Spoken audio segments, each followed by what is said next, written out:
Hey, you. Maybe not you specifically, but just kind of like all of you in general. You tend to ask me a lot of questions about my series. You know, how do I create things? How do you make stories? What was an inspiration for a series? Some of you even say that you draw inspiration to create from my videos and really want to know how my brain ticks when I go through the creative process. So I decided to make this nice little mini series called SportsCraft. Can I please get something a little less Instagrammy? Thank you. That's way better. Basically, the series will be on and off depending on what you guys want to know, or if I have something cool that I want to share. I'll talk mostly about anything that you want to know. Mostly anything, even if it's old series stuff. Pick my brain. That's why I'm here. So today's topic, we're going to talk about creating uniforms and teams. One of the awesome things about sports gaming nowadays is that you can really create and recreate just about any uniform or look you want and kind of give it the feel that you want. You probably didn't even realize this, but that Trenton Raiders uniform from my Road to the Show series, that was created in Diamond Dynasty. It's not a uniform in-game. I'm actually playing in Diamond Dynasty in order to get that and kind of hiding all the other players. San Diego Studios, you might want to give us an option for us to create these uniforms outside of Diamond Dynasty, by the way. Just a suggestion, nothing you have to actually do. Anyway, they're nice, simple, high schoolish uniforms. I just made those with the simple editor, no special logos or anything like that, just basic text, and it looks nice. Under the Lights uniforms were all created essentially to reflect level and wealth of the schools all around the state of North Carolina.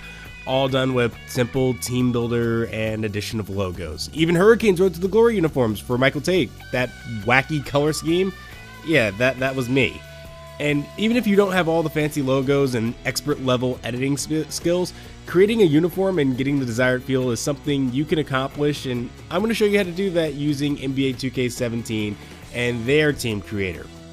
Their team creator is pretty powerful. There's so much that you can do with it. There's even guys out there making NCAA college uniforms. Now, the first thing I want to talk about before we get there, though, is color schemes. This is remarkably important, and of course, there's ways you can break these rules and make them work, but this is just normally what I live by. You don't necessarily have to do it, but it really does help. Here's my rule. When you're working with a 3-color scheme, you want to think of your colors as a gradient. Dark, medium, light.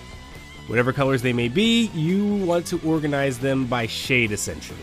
This will help you figure out how the colors complement each other and if they even work well with each other. For instance, in Under the Lights, look at Chapel Hill's uniforms. Navy blue, sky blue, white. Dark, medium, light. Marcus Cutcliffe, navy, gold, white. Dark, medium, light. Hurricanes uniforms, forest green, orange, yellow. Dark, medium, light. Pretty simple, right? So for these uniforms that we're going to create in NBA 2K17, I'm going to go very simple. Black, orange, white. Literally the darkest and lightest I can go, as well as using my favorite color as the medium, orange. I want a professional look for this jersey, something that looks like a legitimate NBA team. So first I'm going to use the background that the Hawks use for their uniforms. I like it because it gives the uniforms a nice little background texture. However, as it is a no-go. I want it to look very subtle, and I want the darker triangles pointing downwards and not upwards. So essentially all I have to do is kind of switch the colors around. So the darker color then becomes the first color, and the lighter color becomes the second one. So what I'll do is I'll make the first color white and darken it by 2 or 3 shades with the triggers, and then set color 2 as a pure white. See how that's nice and subtle? You want to do the same for the shorts as well. Next, I'm going to go with a wishbone neck collar and with a thick black collar. I went with black instead of orange because it pronounced more than the orange on white.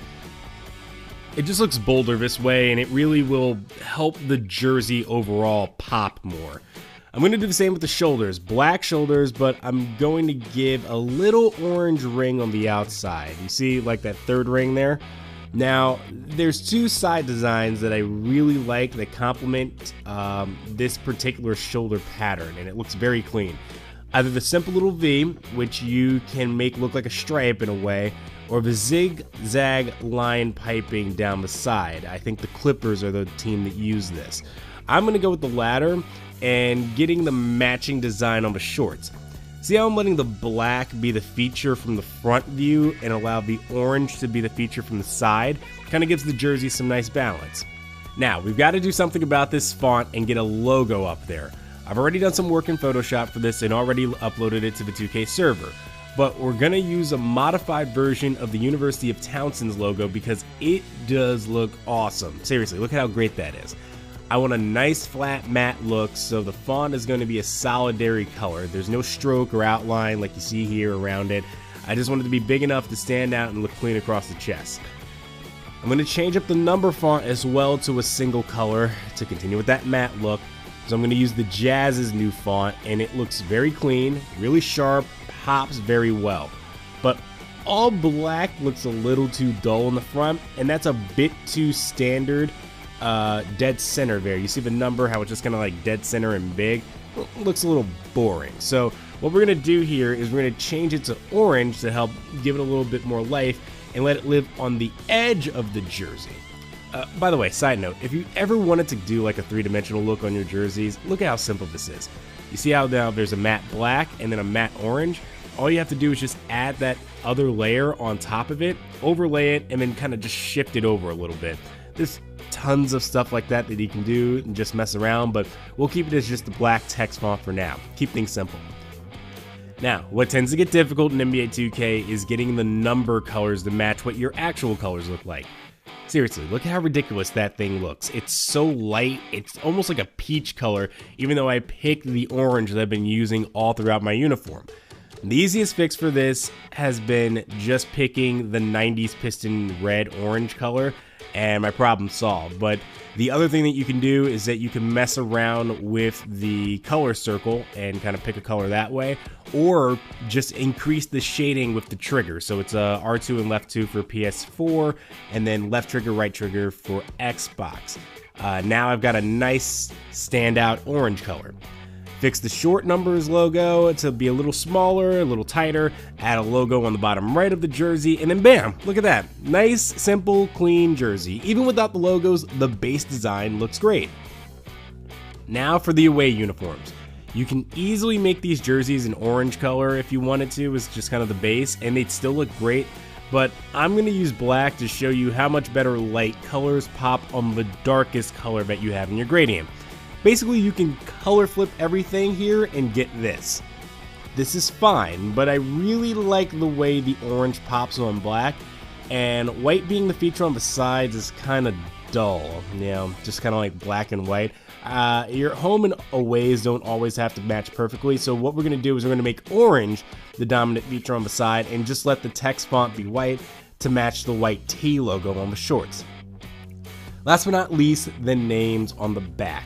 These are a pain because if you don't pay attention to it, they seem fine the way it is until you actually get the uniforms on the court and they end up looking really thin. So what you want to do is mess with the scale of it and then unlock the ratio. Basically, the purpose of the ratio is that it's there to make sure that it stretches vertically and horizontally even. And that's something that you want to use for your logos so that they don't really distort, but for the jersey names, it's ultimately pointless. If you do that, it'll just kind of stretch out all across the jersey and look awful. So what you want to do is first, you want to stretch it out horizontally so that you can really see the name on the back appear more clearly and less smushed together. This is called kerning. It's way more, it's a Photoshop thing. Don't worry about it too much. Once you get it at a nice ratio, you're all done. If you want to make it a little bigger vertically, you can do that, but the big focus is to make sure that horizontally it just looks bigger and better. So let's go ahead and see how it looks on the court. Really stands out, clean, pretty much fits in with any other NBA team out there. And there's plenty of different color combinations and logos and things you can throw together. All you have to do is just really mess around with it, and you can tinker around with something to make it look more college-y or pro-am or even high schoolish. And there are other designs that I'm working on as well. So, as a bit of a spoiler alert, I'm actually going to be doing an NBA 2K17 GM series. It's coming. And you might see something from these guys on screen right now and these schools, just so that you can see some different uniforms that I'm working on. Not only will they be in the series, they're going to be a draft class I'm going to upload soon, and a futures draft class, so that, you know, after you get through the 2018 draft class, it's kind of like, or 2017, I guess, you know, it's like, all right, well, I don't know who the rest of these guys are, and it's just going to be auto-generating rosters. Well, now you have a custom pretty much from pick 1 to, I would say, pick 80, you know, in case there's some, I guess, error there and it decides it wants to go down even further down the list. There will be a completely customized draft class for you guys to go ahead and use, and I'm going to use it in my my GM series. I'll explain more of that when the actual series starts. So yeah, pretty simple, right? Go ahead and try it yourself and let me know what you want to learn and see from me next. Leave it in the comments and maybe I'll cover it in the next SportsCraft.